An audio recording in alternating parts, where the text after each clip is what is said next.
반갑습니다. 여러분들 어려우시죠? 어려우시더라도 이 시간에 집중해서 예배를 드리기 위해서 한번 최선을 다해 보시기 바랍니다. 그래도 졸음이 오면 뭐 어떡하겠어요? 그런 분들은 주무십시오. 조용히 코만 골지 말고. 사람들이 이제 시력이 약해지면서 안경이라는 것을 보완을 해냈습니다. 근데 요새는 안경도요 점점 발전해 나가는 것 같아요. 안경이 다초점이라는 게 나왔죠, 그렇죠? 그래서 안경을 하나를 보면 이제 밑에는 돋보기고 위에는 멀리 볼 수 있는 그런 도수를 넣어서 이렇게 쓰다가 요새 나오는 돋보기는요 완전 가까이 있든 멀리 있든 이 안경이 스스로 도수를 잡아가지고 그렇게 볼 수 있는 안경이 개발이 됐다고 해요. 그래서 지금 뭐 팔고 있다고 소문만 들었는데 궁금합니다. 그런 게 실제로 있는지. 사람들은 가까이 아주 조그만 거, 사람들로 확인할 수 없는 것을 보기 위해서 현미경이라는 것을 만들었습니다. 또 멀리 보이지 않는 것을 보기 위해서 망원경이라는 것을 만들었어요.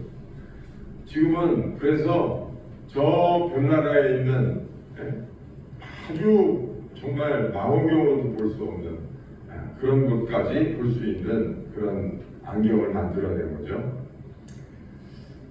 사람들이 말이에요. 그런데 그거는 다 주시는 눈으로 보는 거죠.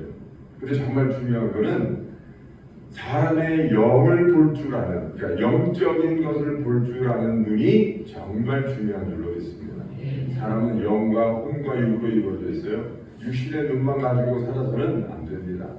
하나님은 우리에게 영의 눈을 주셨어요. 영의 사람을 주셨고 영의 눈을 주셨어요. 인사이트라고 하는 말이 뭐냐? 영감이라는 뜻이에요. 그런데 인이라고 하는 말은 안쪽에라는 뜻이고 사이트라는 말은 시력이라는 뜻입니다. 그러니까 안쪽을 들여다본다. 인사이트, 그게 영감이라는 뜻이에요. 그러니까 내 안에 영의 사람을 꿰뚫어 볼 수 있는 그 영감이 우리에게 있어야 됩니다. 육신의 눈만 가지고 살면 육신대로 살게 돼 있어요. 그러나 영의 눈을 가지고 살면 하나님이 하시는 일을 볼 수 있습니다. 영의 눈을 가지면 마귀가 움직이는 걸 알 수 있어요. 오늘 본문에 보면 사도 바울이 복음을 전하다가 이제 유대인의 대제사장과 장로들에게 살해당할 뻔한 사건이 있었습니다. 고비를 넘겼지만 그들에게 신성모독죄로 고발을 당했어요. 바울은 로마인의 신분이었기 때문에 로마 황제 앞에서 재판받을 것을 상소했습니다. 그래서 로마로 가는 배에 죄수의 신분이 돼서 실렸는데 배가 지중해를 지나면서 유라굴로라고 하는 큰 풍랑을 만나게 됐습니다. 마침 유대 절기에 따라서 대부분 금식을 하고 있던 터라 바울은 이미 그 항해에 대해서 너무 위험하다. 백부장, 죄수들을 이끌 호송에 가는 백부장에게 이야기했지만 백부장은 바울의 말을 무시했습니다. 누구 말을 들었느냐? 성경에 보니까 선장과 선주의 말을 더 들었다고 했어요. 바울이 뭘 알아? 바다에 대해서는 선장과 선주가 잘 알지. 경험이 많은 사람들의 이야기를 들었어요. 여러분, 때때로 중요한 게 경험보다는요 영적 지도자의 말을 듣는 게 중요한 줄로 믿습니다. 경험보다 중요한 것, 경험은 육신의 눈으로 볼 수 있지만 그러나 하나님이 세우신 영적 지도자는 영의 눈으로 본다는 사실을 잊지 말아야 돼요. 그래서 만약에 이 백부장이 바울의 말을 들었더라면 어려움이 없었을 거예요. 그런데 선장과 선주의 말을 더 들었더라. 그래서 항해를 강행을 했습니다. 그래서 태풍의 위험을 만났어요. 20절 말씀 보니까 여러 날 동안 해도 별도 보이지 않고 큰 풍랑이 그대로 있어 구원의 여망마저 없어졌더라. 여러 날 동안 해도 별도 보이지 않아요. 그러니까 하늘이 캄캄할 만큼 그만큼 기상이 안 좋았고 위험한 상황이었습니다. 그야말로 생사를 오가면서 사투를 벌이는 급박한 상황이었어요. 그때 사도 바울이 사람들 앞에서 이렇게 외칩니다. 여러분, 지금 이 상황이 너무나 두렵고 너무나 불안하지만 그러나 여러분 걱정하지 마십시오. 어젯밤에 내가 믿는 하나님께서 저에게 분명히 말씀하셨습니다. 여기 있는 사람들 한 생명도 상하지 않게 되리라. 배 안에 있는 물건들은 없어질지라도 그러나 이 배 안에 있는 생명들 한 사람도 그 생명에는 지장이 없으리라고 저에게 분명히 하나님께서 말씀하셨습니다. 그러니까 여러분 그만 두려움에 떨고 일어나서 잡수세요. 드세요. 사람들이 너무나 공포스럽고 이 그만 죽은 거나 다름없는 거예요. 옛날 배가 지금 배처럼 뭐 튼튼한 것도 아니고 그렇잖아요. 이 배가 지금 돛을 달고 바람에 의해서만 가는 배예요. 동력이 없다고 엔진이 없는 배잖아요. 성경에 보니까 이게 뭐라고 그래 이거? 노브가 없어요. 그냥 바람에 의지해서 가다가 풍랑을 만났는데 그 풍랑이 어마어마한 풍랑이고 그래서 몇 날 며칠 동안 흑암만 있을 정도로 그런 상황이기 때문에 이미 다 살기를 포기한 상황이니 뭐가 목구멍에 들어가겠어요 그 상황에서? 근데 바울이 딱 일어서서 그러는 거예요. 여러분 걱정하지 마십시오. 내가 믿는 하나님께서 어젯밤에 분명히 나한테 그렇게 말씀하셨습니다. 괜찮다. 그래서 바울이 위로를 합니다. 모두가 태풍을 바라보면서 두려움에 떨고 있을 때 사도 바울은 일어나서 다른 눈을 가지고 그 상황을 보는 거예요. 다른 눈. 사방에서 번개 천둥 번개가 치고 거센 파도가 배를 넘슬거리고 배가 부서질 듯 요동을 쳐도 이 바울의 눈과 귀는 거기에 현혹되지 않고 하나님께서 하신 그 말씀에 집중하는 거예요. 여러분 생각해 보세요. 그런 상황에서 눈에 보이는 그런 급박한 상황, 귀에 들리는 그 급박한 위기, 그런 거에 집중이 되겠어요? 하나님이 하신 말씀이 더 집중이 되겠어요? 육신의 눈으로 살아가는 사람이라면 당연지사 육신적인 것에 귀를 기울일 수밖에 없어요. 육신적으로 보이는 상황에 집중할 수밖에 없고 거기에 마음을 빼앗길 수밖에 없는 거예요. 왜? 사람이니까. 그럴 수밖에 없어요. 근데 사도 바울은 그 현 상황, 눈에 보이는 상황에 집중한 것이 아니라 하나님이 하신 말씀에 집중을 하는 거예요. 하나님의 약속에 집중을 하는 거예요. 세상에 그 어떤 상황이 펼쳐질지라도 천만인이 어떠할지라도 내 감정이 어떠할지라도 지금 내 상황이 어떠할지라도 그거는 I don't care. 신경 안 써요. 하나님이 뭐라고 하셨느냐가 중요한 거예요. 하나님이 어떻게 하시겠느냐가 중요한 거예요. 사도 바울은 분명히 다른 눈을 떠서 보고 사는 사람이에요. 우리도 그렇게 되기를 주의 이름으로 축원합니다. 다 힘들고 어렵다고 해도 나는 다른 눈을 떠서 볼 줄 아는 사람이지. 그런 사람이 여러분 지도자예요. 지도자. 개척자가 영어로 뭐냐? 프론티어예요. 프론티어라고 하는 말이 뭐냐? 프론트, 호텔 가면 프론트 있죠?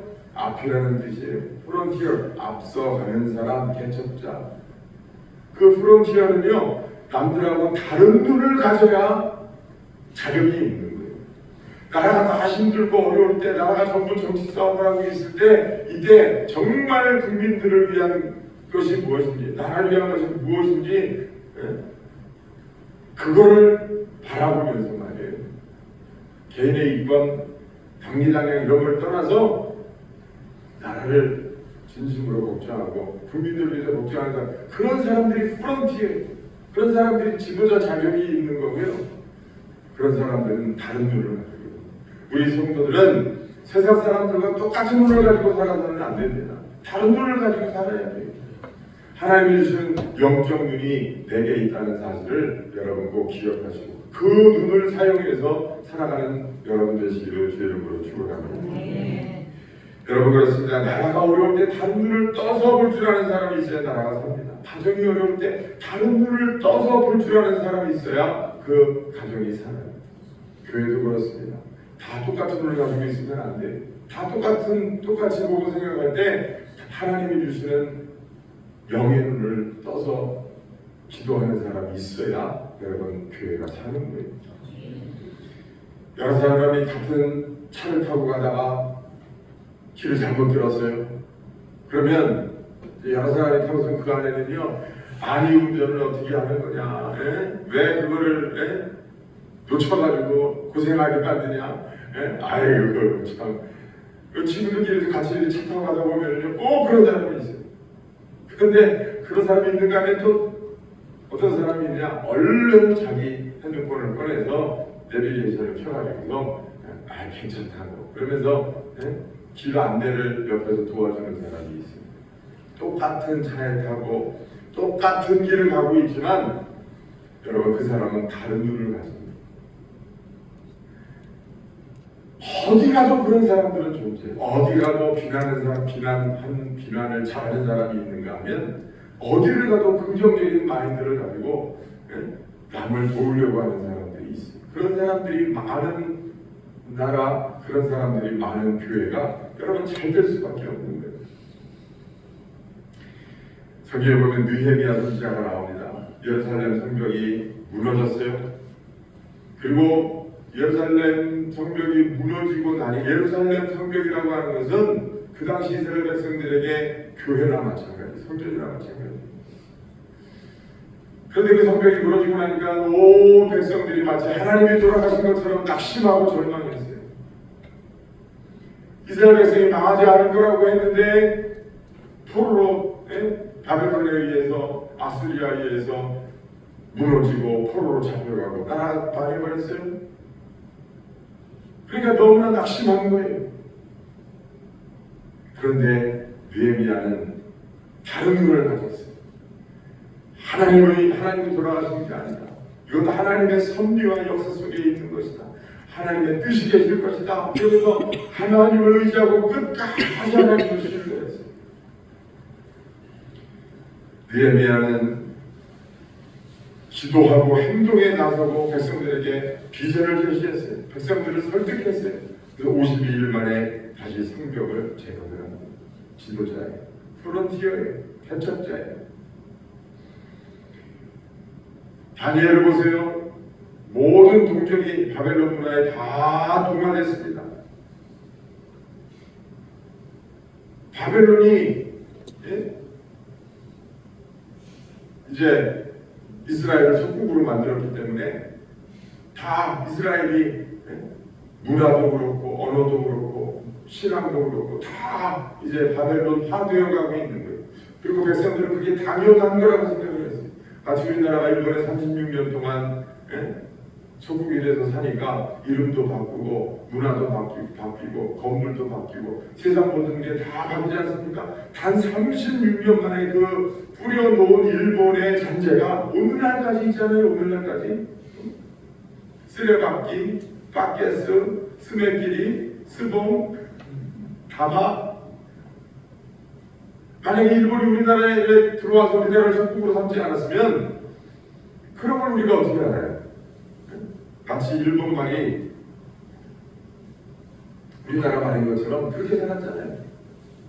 벤또, 바르바시, 우리는 그게 당연한 줄 알았어요. 저도 어렸을 때 그게 당연한 줄 알았다고. 그 일본의 잔재인 줄 몰랐어요. 그러니까 이스라엘도 그렇게 되는 거예요. 그런데 다니엘이 그런 문화에, 바벨론 문화에 동화되지 않고, 바벨론 문화 중에 무서운 게 뭐예요? 우상 섬기는 거거든요. 귀신 섬기는 거거든요.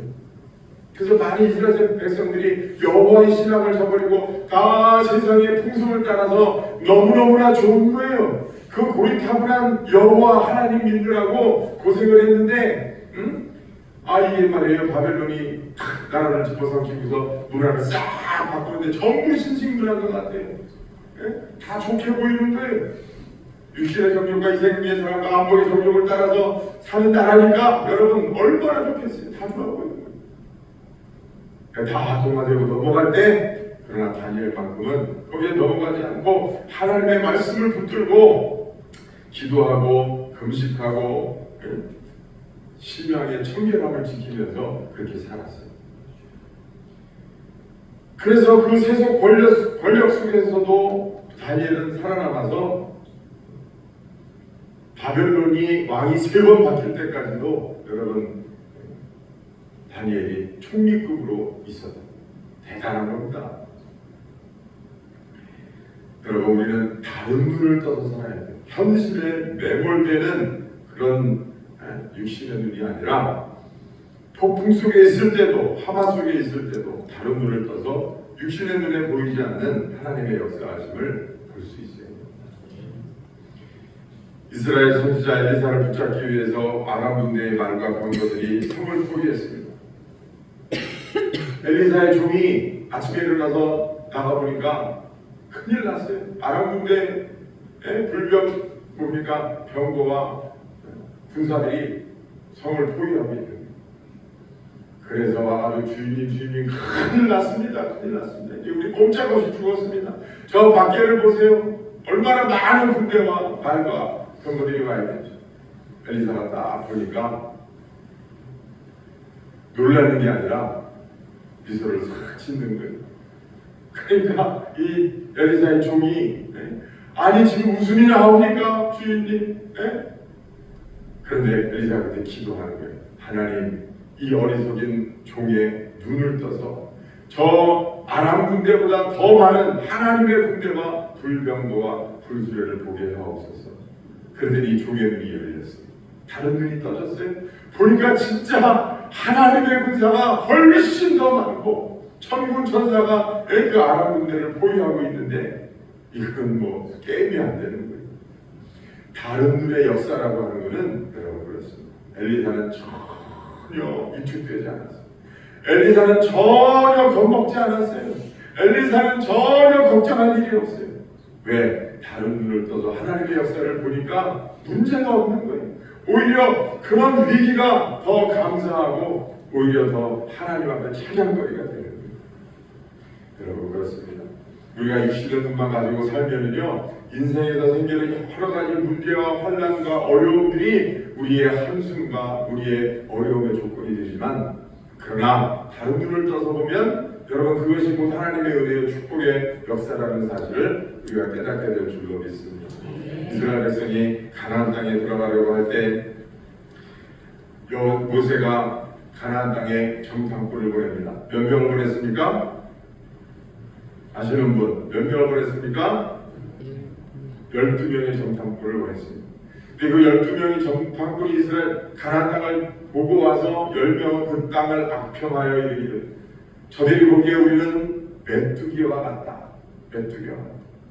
우리는 저들의 발이다. 그러면서 그 땅을 악평했어요. 그런데 여호수아 갈렙 두 사람은 다른 눈을 가졌어요. 그들이 그렇게 장대해 보일지라도 하나님이 우리와 함께 하시면 저들이 우리의 발이다. 다른 눈을 가졌어요. 그들이 10명이 가나안 땅을 보고 와서 악평하니까 백성들이 난리가 났어요. 다 그 10명의 이야기를 듣겠어요? 2명의 이야기를 듣겠어요? 10대인데 누구의 말을 듣겠습니까? 상식적으로 10명의 말을 듣죠. 그 말에 동요됐어요. 여호수아 갈렙의 말을 듣고 기뻐하고 감사하는 사람은 한 사람도 없었어요. 그 10명이 뭐라고 이야기하느냐? 민수기 13장 14장 15절에 보니 14장 1절에서 5절에 보니까 온 회중이 소리를 높여 부르짖으며 백성이 밤새도록 통곡하였더라. 밤새 통곡했대요. 그리고 원망하는 거예요. 이스라엘 자손이 다 모세와 아론을 원망하여 온 회중이 그들에게 이르되 우리가 애굽 땅에서 죽었거나 이 광야에서 죽었으면 좋았을 것을. 그리고 아직 생기지도 않은 일에 대해서 겁을 집어먹고 그들의 말을 듣고서 이렇게 생각합니다. 어찌하여 여호와가 우리를 그 땅으로 인도하여 칼에 쓰러지게 하려 하는가? 우리 처자가 사로잡히니 애굽으로 돌아가는 것이 낫지 아니하냐? 하나님이 그 놀라운 기사와 이적을 통해서 이스라엘 백성을 가나안 땅에서 건져냈는데 근데 이스라엘 백성이 뭐라고 이야기하냐? 우리가 다시 돌아가는 게 낫지 않은가? 그러면서 어떻게 하느냐? 이제 서로 말하되 우리가 한 지휘관을 세우고 애굽으로 돌아가자. 왕을 세워달라는 거죠. 사람을 세워달라는 거예요. 이게 여러분 사람이 망하는 망조 5세트예요. 망조 5세트. 잘 기억하세요. 망하려면 꼭 이 짓을 해요. 5가지 짓. 첫 번째는 어떤 일이냐? 어려운 일이 생기면 스스로 자괴감에 빠져요. 우리는 저들이 보기에 메뚜기야. 나는 에휴, 내 팔자가 그렇지. 내가 하는 일이 그렇지. 그렇게 생각해요. 두 번째는 어떻게 생각하느냐? 두 번째는 남을 원망해요. 왜 우리를 애국에서 건져내서 여기서 죽게 만드느냐? 우리가 다시 돌아왔으면 좋겠다. 그러면서 남을 원망해요. 보세요. 내가 자괴감을 가지고 아이고 내 팔자가 그렇지 내가 그 모양이지 라고 생각하는 것 그거 자기 원망이에요. 그리고 그 원망이 남에게 가요. 남도 원망해요. 그리고 그 다음에 뭘 원망하느냐? 상황을 원망해요. 그러니까 육신의 눈을 가지고 사는 사람은 늘 원망에 따라다니는 거예요. 이스라엘 백성이 여러분 광야에서 하나님께 야단을 많이 맞습니다. 근데 이스라엘 백성의 특징이 뭐냐? 원망이에요. 원망.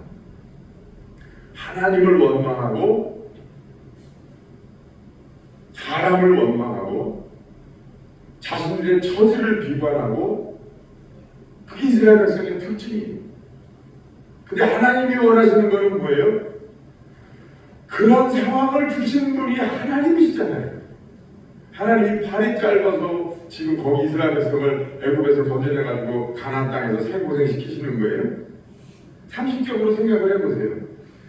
이스라엘 백성이 정말 애굽 땅에서 하나님이 건지셨다고 믿는다면, 그리고 홍해를 가르신 분이 하나님이시고 애굽 땅에 내렸던 10가지 재앙이 하나님이 하셨던 일이라고 믿는다면 어떻게 이스라엘 백성이 광야에서 만나는 어려움 속에서 남을 원망하고 자신에게 비관적이고 상황을 원망하면서 낙담할 수 있겠어요?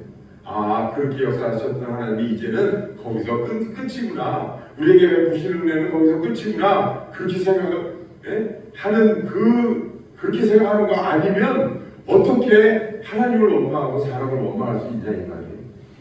그 말인즉슨 이스라엘 백성은 그런 상황을 다 겪고 체험을 했어도 하나님을 의지하지 않는 거예요. 더 직접적으로 이야기하면 하나님을 믿지 않는 거예요. 하나님은 그게 너무너무 속상하신 거예요. 그들은 오직 육신의 눈만 가지고 세상을 살아가기 때문에 도우시는 하나님을 보려고 하지도 않아요. 그러니까 하나님을 믿을 수도 없고 하나님을 의지할 수도 없는 거예요. 그리고 부정적인 생각을 했어요. 남을 원망하고 상황을 원망하고 자신을 원망하고 그 다음에 마지막으로 남쪽 5번째가 뭐냐면 사람을 의지해요. 다시 말해서 우상을 만들어요. 이스라엘 백성이 광야에서 우상을 만들었어요. 왜 만듭니까? 우상은 걱정되고 두렵고 무서우니까 만드는 거예요. 근데 눈에 보이는 건 없죠. 하나님은 눈에 안 보이죠. 자신들이 육신의 눈밖에 없잖아요. 그러니까 만드는 거예요. 그걸 의지하려고 만드는 거예요. 여러분, 왜 연초대를 가서 토종비디오 보고 정 보고 이사 갈 때 날 잡고 결혼해서 날 잡고 왜 이름 바꿔가면서 사람들이 그렇게 삽니까? 왜 여러분 뭐 눈에 보이는 거라도 갖다가 놓고서 거기다 지성을 드립니까? 육신의 눈을 가지고 사는데 불안하니까 그런 거라도 의지하는 거예요. 그러나 영의 눈을 가지고 사는 사람은 하나님을 바라보고 하나님을 의지하고 살아계신 하나님이 전능하시다는 사실을 믿기 때문에 여러분 그런 것들이 필요 없는 거예요. 하나님이 주시는 위로와 평안으로 살아가는 사람들인 줄로 믿습니다. 여호수아 갈렙은 그 사람들과 다른 눈을 떴어요. 망조 세트가 남을 원망하고 상황을 원망하고 자신을 원망하고 우상을 만들고 하나님의 말씀을 거역하고 그렇게 사는 거지만 그러면 여호수아 갈렙은 뭐라고 이야기했느냐? 첫째는 하나님의 말씀을 의지했어요. 그리고 긍정적으로 상황을 평가했어요. 믿음을 가졌어요. 이스라엘 자손의 온 회중에게 말하여 이르되 여호수아 갈렙이 말하는 거예요. 우리가 두루다니며 정탐한 땅은 심히 아름다운 땅이라. 좋은 땅이라는 거죠. 이는 과연 젖과 꿀이 흐르는 땅이라. 중동 땅이 진짜 젖과 꿀이 흐르는 땅이냐?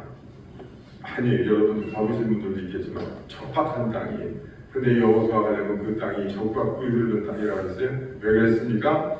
하나님의 약속이 있는 땅이기 때문에. 하나님이 함께 하시는 땅이기 때문에 그래요. 그리고 믿음을 가졌어요. 여호와께서 우리를 기뻐하시면 우리를 그 땅으로 인도하여 들이시고 그 땅을 우리에게 주시리라. 할렐루야. 그리고 말씀에 끝까지 순종했어요. 다만 여호와를 거역하지는 말라. 또 그 땅 백성을 두려워하지 말라. 그들은 우리의 먹이라. 그들의 보호자는 그들에게서 떠났고 여호와는 우리와 함께 계시느니라. 이게 승리의 3종 세트입니다. 첫째는 다른 눈, 긍정의 눈은 소망의 눈을 가지고 보는 것이고, 둘째는 믿음을 갖는 것, 그리고 셋째는 하나님의 말씀에 순종하는 것. 여러분 어떤 삶을 사시겠어요? 어려움이 닥칠 때 나를 원망하고 자존 섞인 낙심을 하고 남을 원망하고 상황을 원망하고 믿음을 저버리고 우상을 섬기고 그런 삶을 살겠습니까? 아니면 하나님의 말씀을 붙들고 믿음을 가지고 순종하면서 살겠습니까? 사실은 어떤 일이 내게 닥치냐가 중요한 게 아니에요. 그 일에 대해서 내가 어떻게 반응할 것이냐, 어떤 눈을 가지고 살아갈 것이냐가 더 중요한 줄로 믿습니다. 오늘 사도 바울이 어려움을 당했지만, 그러나 사도 바울은 다른 눈을 떠서 하나님의 말씀을 듣고 거기 있는 사람들에게 소망을 주고, 그 사람들이 다 이제 일어나서 힘을 얻고 먹고 정신을 차리니까 이제 사도 바울의 말처럼 배가 안전한 섬에 잘 도착을 해서 그 사람들이 다 구원을 받게 됐어요. 그게 지도자입니다. 다 이제 끝났다. 우리는 죽었다. 이제는 뭐 더 이상 살 소망이 없다. 그렇게 할 때 사도 바울이 괜찮다. 하나님이 함께 하신다고 약속하셨다. 하나님이 도와주신다고 약속하셨다. 이렇게 말할 수 있는 가장들이 되시고 부모가 되시고 그렇게 말할 수 있는 성도가 되셔서 여러분들이 하나님의 나라를 일구어내는 그런 성도들이 다 되시기를 주의 이름으로 축원합니다.